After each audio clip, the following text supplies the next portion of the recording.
Okay, so this is a response to Megyn Kelly, who was trying to say these girls who were essayed by Jeffrey Epstein were like not really kids because they were 15 years old, they were close to being 18, and somehow that makes it like less bad. I think we've just lost a lot of empathy. I think we've lost a lot of empathy in this country. Have you stopped putting yourself in other people's shoes?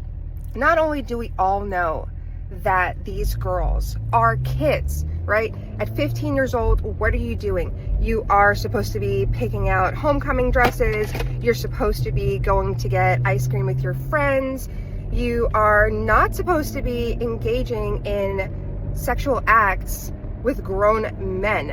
And you're certainly not to be coerced into doing something like that. And when I say empathy and putting yourself into people's shoes, I want you to think about, what did those girls actually go through? Okay, so think about it. They're 14, 15 years old. They're taken to Jeffrey Epstein's house, or they're taken to an island, flown there for how long? Days, weeks on end.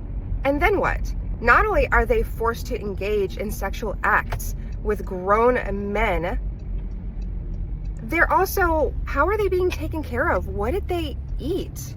Where did they sleep? Who did they go to for comfort? Nobody. How did they get medical care? What was their day-to-day like, having to be trafficked and held captive in this situation? And then the other thing is, these kids were already victims. Because where were their parents? If your daughter disappeared overnight, no less for weeks at a time, you would call the police. How come nobody called the police? How come no one reported these kids missing? Almost 1,000 girls.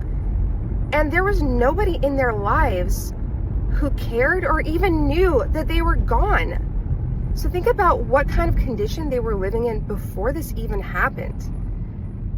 That there was no one there worrying about these kids. When you're a kid, somebody's supposed to care about you and know where you are and worry about you. So they took kids, little girls who were already victims, and put them into inhumane conditions and forced them to do disgusting, depraved things. And if you don't think that's disgusting and depraved, something is wrong with you. And if something like that ever happened to you and you were 15, 16, 17, 18, I don't care. It does matter. It does count. It is abuse. And your story, your truth is real, and it matters. And there are a lot of people like me who see that.